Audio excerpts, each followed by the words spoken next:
Hello, everyone. Today, we bring you an exciting story about a lazy boy who turned out to be quite smart.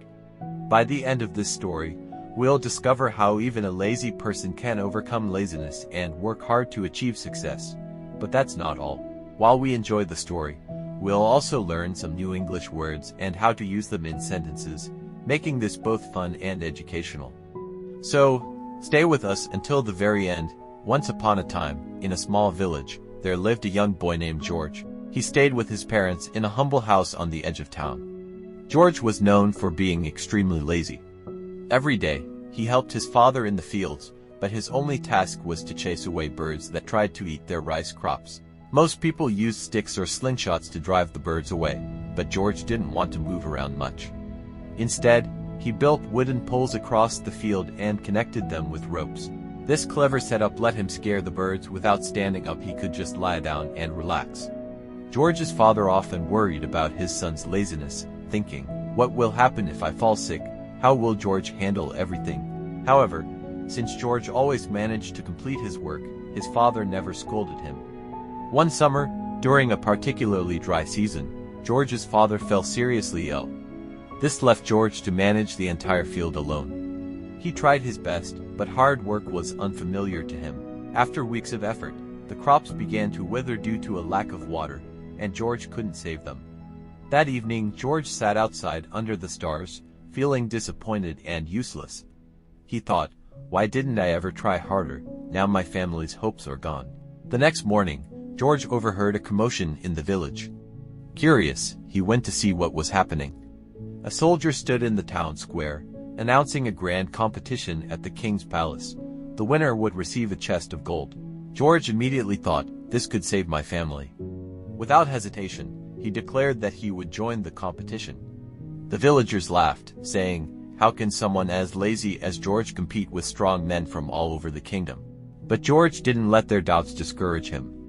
He had 3 days to reach the palace, so he set off early. His parents, though skeptical, hoped this journey would teach George the value of hard work. After 3 days of travel, the competition began. All the participants gathered near a vast lake. Most were strong and athletic, which made George nervous. "How can I beat these people?" he wondered. The rules were simple: cross the lake, and the first 3 to finish would advance to the next round. At the signal, everyone jumped into the water and started swimming. But George stayed back, thinking, "There's no way I can outswim them." Suddenly, an idea struck him. He ran into a nearby forest, gathered broken branches, and built a small raft. Using another piece of wood as a paddle, George thought, "This is a race to cross the lake, not a swimming competition. I might not be strong, but I can be smart." As the others grew tired from swimming, George steadily paddled across the lake. To everyone's surprise, he finished third and advanced to the next round. The following day, the final challenge was revealed. Each contestant was given a large wooden block and tasked with pushing it 1 kilometer to the finish line. Behind them lay a variety of tools, but they could only choose one. The first contestant grabbed a rope and started pulling the block. The second contestant used a wooden lever to move his block. George, however, didn't rush. He carefully studied the tools and thought, "I can't win with brute strength. I need to think smart."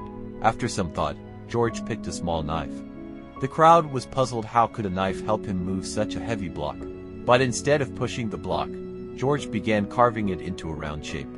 After an hour of focused work, he had transformed the block into a wooden ball. Now, instead of struggling to push a heavy block, George easily rolled his wooden ball down the road. With determination and clever thinking, he caught up to the others and crossed the finish line first. The crowd erupted in cheers. No one had expected the lazy boy to win. This story teaches us that even lazy people can be smart. However, to achieve something great, they need a strong reason. Just like George's love for his family motivated him to push beyond his limits. So, if you ever feel lazy, find a meaningful goal, whether it's for your family, your dreams, or to prove others wrong. A strong purpose can inspire you to give your best effort. Today, we also learn new words and phrases through this story. Remember, learning English can be fun if you practice regularly. Keep listening, learning, and growing. Don't forget to subscribe, and I'll see you in the next story.